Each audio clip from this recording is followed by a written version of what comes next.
Ya, pemirsa, beragam inovasi dilakukan oleh startup Indonesia untuk mengembangkan usahanya. Dan seperti rencana dari penawaran umum perdana saham atau IPO yang akan dilakukan oleh Bukalapak pada akhir Juli mendatang.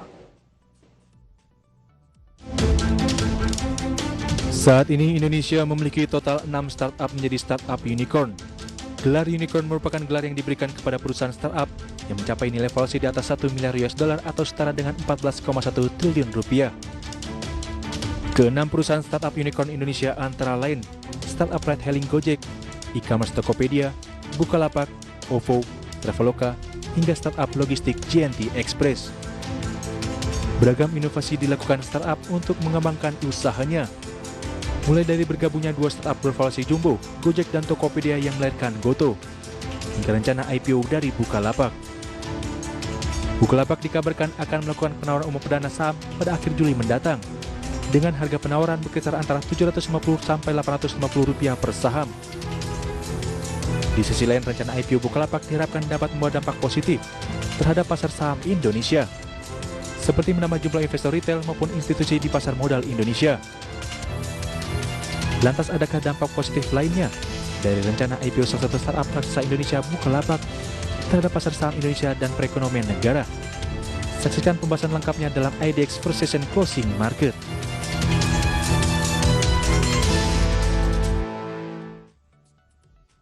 Ya, pemirsa, salah satu startup raksasa Indonesia, Bukalapak ini berencana melakukan penawaran umum perdana saham atau initial public offering IPO akhir Juli mendatang.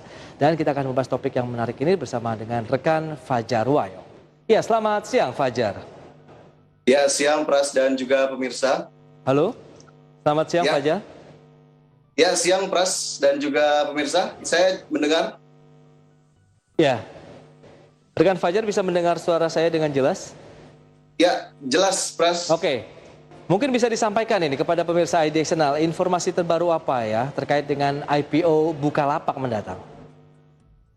Ya, Pras dan juga pemirsa, terkait dengan informasi mengenai IPO atau penawaran umum saham perdana dari salah satu unicorn di Indonesia atau startup raksasa dengan valuasi di atas 1 miliar dolar Amerika. Ini memang masih hangat ya diperbincangkan dan juga informasinya masih terus bisa kita baca begitu ya dari informasi yang beredar atau berita yang beredar sehari-hari, di mana ada salah satu unicorn Indonesia, Bukalapak.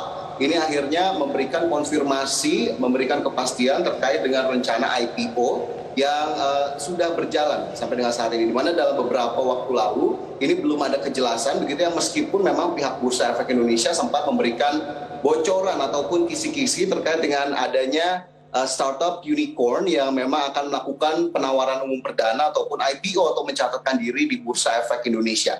Dan akhirnya sudah terjawab begitu ya bahwa Bukalapak lah yang dalam waktu dekat dan di bulan ini begitu ya sudah dilakukan penawaran umumnya. Masa penawaran ini sudah masuk di akhir bulan Juli dan nanti akan dicatatkan pada Agustus 2021. Nah, terkait dengan IPO Bukalapak ini sendiri, manajemen Bukalapak meyakini bahwa ini merupakan tonggak sejarah bagi industri pasar modal Indonesia, termasuk industri teknologi ataupun startup di Indonesia, di mana kita tahu perkembangannya begitu masif dari waktu ke waktu begitu ya, dan Bukalapak termasuk menjadi salah satu bagian dari berkembangnya startup di Indonesia dan akhirnya mampu menembus level unicorn. Nah, terkait dengan IPO atau rencana pencatatan diri Bukalapak di Bursa Efek Indonesia, kemarin pada public expose dari Bukalapak ini manajemen terutama Chief Executive Officer dari Bukalapak menyampaikan informasi bahwa IPO ini diyakini akan menjadi langkah baru ataupun aksi perusahaan yang memang diyakini akan semakin memperluas dan semakin memperkenalkan Bukalapak kepada masyarakat, tidak hanya aplikasi tapi juga merupakan sebuah perusahaan tercatat, perusahaan terbuka yang nantinya bisa sama-sama diawasi oleh masyarakat. Nah, untuk lebih jelasnya bagaimana kemudian pernyataan dari manajemen Bukalapak, kita lihat statement dari Rahmat Kaimuddin selaku Chief Executive Officer dari Bukalapak berikut ini. Kami sampai pada hari ini. IPO Bukalapak merupakan sebuah tonggak sejarah bagi industri teknologi dan pasar modal di Indonesia, di mana untuk pertama kalinya sebuah perusahaan startup teknologi unicorn akan mencatatkan sahamnya di Bursa Efek Indonesia dan sahamnya dapat dimiliki oleh masyarakat luas. Karena selama ini Bukalapak lebih dikenal sebagai aplikasi dan bukan sebagai perusahaan, jadi hari ini saya mohon izin untuk memperkenalkan PT Bukalapak.com Tbk. Tadi pernyataan dari Rahmat Kaimuddin selaku CEO dari Bukalapak begitu ya, menyatakan bahwa IPO ini menjadi tonggak sejarah dan pencatatan saham di Bursa Efek Indonesia menjadi yang pertama kali dari industri startup terutama yang sudah bergelar unicorn, dan tentunya kita juga senang, masyarakat juga menyambut positif dari pencatatan ataupun rencana dari IPO di Bursa Efek Indonesia dari PT Bukalapak.com Tbk. Nah, mungkin bagi Anda dan juga Pras belum banyak juga yang mengenal bahwa Bukalapak ini secara nama keseluruhannya adalah PT Bukalapak.com Tbk, karena kita tahu memang ini menjadi salah satu e-commerce aplikasi yang mungkin memang sudah terinstall di masing-masing smartphone kita, tapi kita belum tahu lebih jelas. Nah, dari prospektus yang sudah diterbitkan oleh Bukalapak itu sendiri, ini akhirnya kita bisa mengetahui bagaimana kemudian kinerja laporan keuangan, profil dari Bukalapak, tidak hanya apa yang sudah dilakukan kita tahu di industri digital begitu. Ini secara lebih jelas prospektusnya bisa kita baca, dan ini tentunya menjadi angin segar, menjadi kabar positif bagi para investor, terutama investor muda yang sangat lekat sekali dengan dunia startup dan juga dunia e-commerce, sehingga ini harusnya bisa menjadi langkah ataupun bagian yang bisa diambil juga oleh para investor agar tidak ketinggalan juga untuk menyambut IPO dari salah satu unicorn asli Indonesia, Pras. Baik, tapi kalau kita bicara mengenai mekanismenya sendiri untuk IPO bagaimana? Apakah juga bisa dilepas begitu, dalam artian masyarakat umum bisa mendapatkannya untuk bisa saham-saham dari Bukalapak ini nantinya?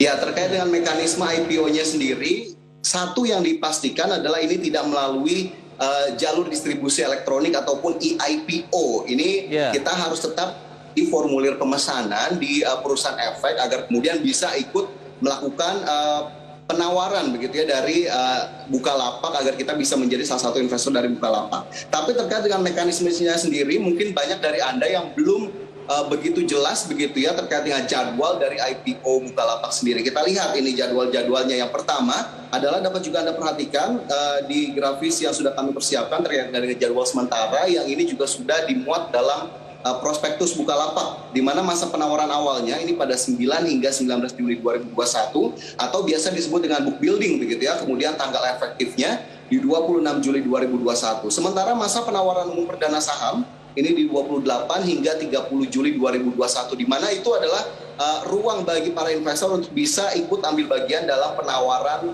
perdana dari saham Bukalapak.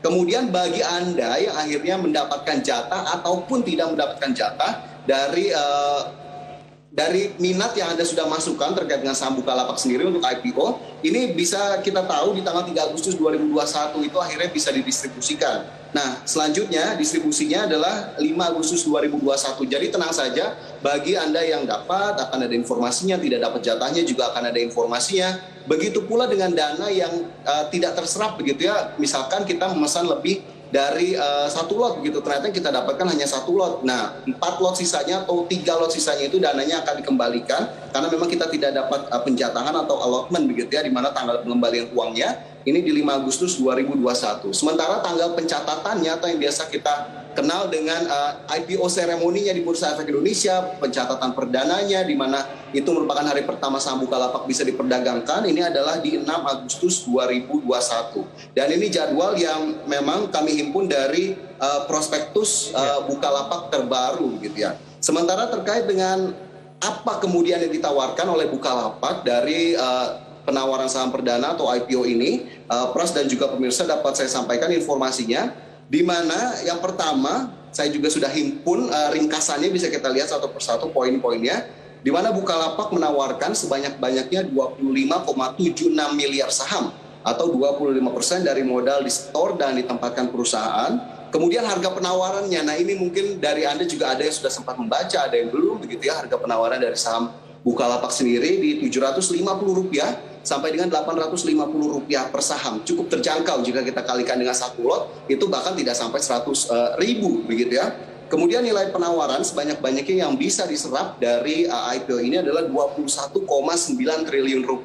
Tentunya nilainya cukup inline begitu dengan valuasi Bukalapak yang juga tinggi dan bahkan sudah menyandang gelar unicorn di atas $1 miliar Amerika.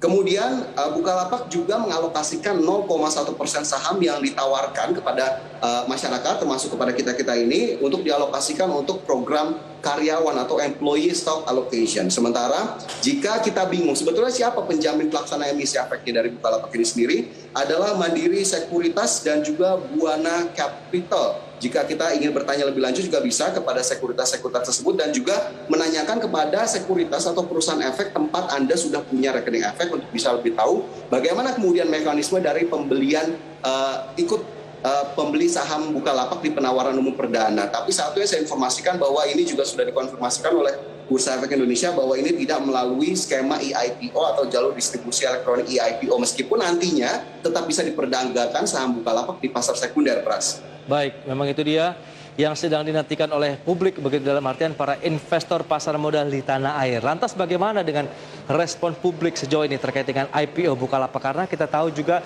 banyak sekali informasi di media massa begitu online, elektronik ataupun lainnya begitu yang membahas potensi dari Bukalapak untuk melantai di Bursa Efek Indonesia. Bahkan ada yang membedah laporan keuangannya juga ini, Fajar. Ya, respon publik ini sebetulnya bisa kita berkaca juga kepada diri kita, Pras. Ya, pasti kita juga termasuk 2 orang di antara banyaknya investor yang memang menantikan untuk bisa melakukan pemesanan dari penawaran perdana saham Bukalapak. Dan bahkan saya juga terus menunggu-nunggu nih, Pras, untuk bisa mengalokasikan dana untuk siap melakukan pemesanan begitu ya, untuk melakukan formulir pemesanan dan segala macam. Dan ini juga tercermin dari banyaknya respon positif yang akhirnya dimunculkan atau diberikan oleh masyarakat ataupun publik, termasuk juga dari kalangan industri pasar modal sendiri. Salah satunya adalah analis begitu ya, di mana ini dari analis Mandiri Sekuritas William Hartanto, dapat kita lihat juga statement berikut ini sudah saya himpun pemirsa, di mana ia menyebut respon investor positif, peminatnya banyak. Mungkin setelah listing akan lanjut dibeli oleh investor yang belum dapat di penawaran perdana. Jadi bukan tidak mungkin akan langsung auto rejection di hari pertama ketika saham Bukalapak ini atau BUKA ini dicatatkan. Kemudian apalagi Bukalapak adalah e-commerce pertama yang masuk Bursa Efek Indonesia. Dengan harga saham Rp850, berarti satu lotnya hanya Rp85.000, alias terjangkau sekali bagi investor retail. Nah, ini yang dinyatakan oleh analis dari Mandiri Sekuritas William Hartanto, dan saya juga sepakat begitu ya dengan apa atau statement yang sudah disebutkan bahwa ini terjangkau bagi retail, harganya masih masuk begitu ya, dan ini menjadi satu hal yang pastinya mendapatkan minat cukup tinggi di hari pertama pencatatan. Kita lihat nanti bagaimana kemudian auto rejection, apakah akan terjadi atau justru harganya akan flat saja. Nah, berhubungan dengan harga ini, Pras, Rp750 hingga Rp850 per saham dari saham Bukalapak ini sendiri, ternyata ada view lain yang diberikan oleh praktisi atau pengamat pasar modal Indonesia, di mana Rifan Kurniawan ini yang dikenal dengan menerapkan value investing, menyebut bahwa harga Rp750 sampai dengan Rp850 per saham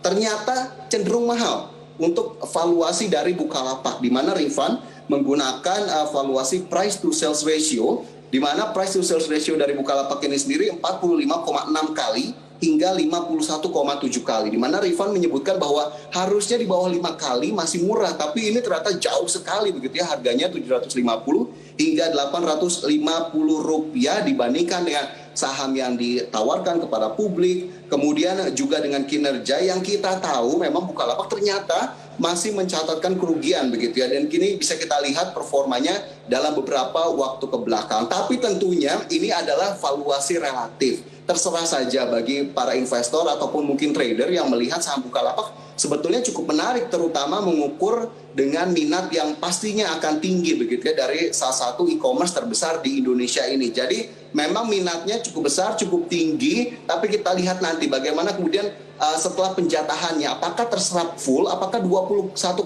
triliun ini terserap oleh investor atau justru jauh dari harapan. Kita lihat nanti di tanggal penjatahan dan juga pencatatan perdananya, Pras. Yes, betul sekali, karena memang sekarang masyarakat investor kita juga sudah cerdas begitu dalam menyikapi saham-saham ataupun perusahaan-perusahaan yang akan melantai di Bursa Efek Indonesia.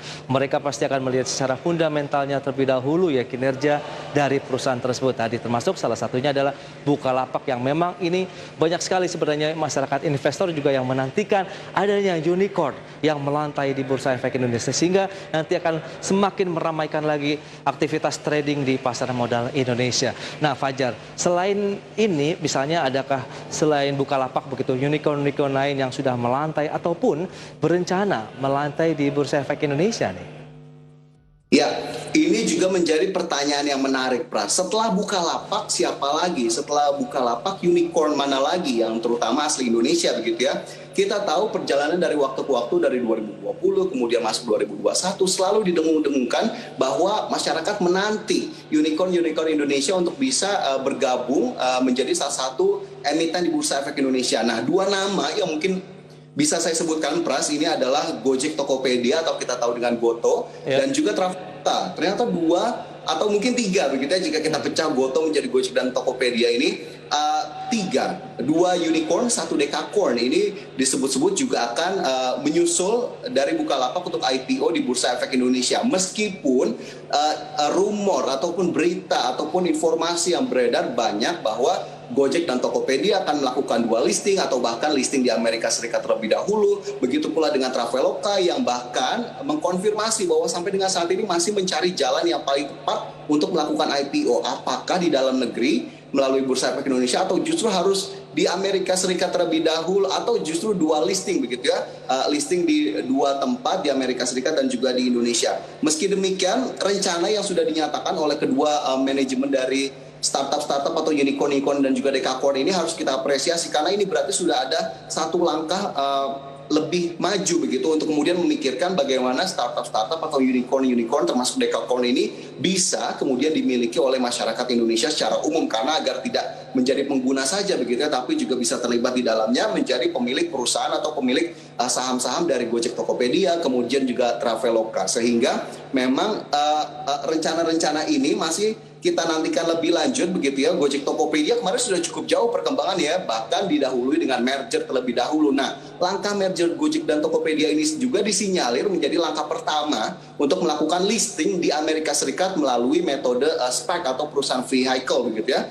untuk kemudian bisa melakukan listing di Amerika Serikat, memperkuat posisinya, kemudian nanti disusul listing di Indonesia. Begitu pula dengan Traveloka yang kita nantikan bagaimana kemudian nanti langkah yang akan diambil. Seperti tadi yang sudah saya sebutkan begitu ya, pihak ataupun manajemen Traveloka sendiri masih dalam tahap finalisasi perencanaan langkah apa yang akan diambil, terutama IPO entah di Indonesia ataupun di bursa luar negeri, Pras.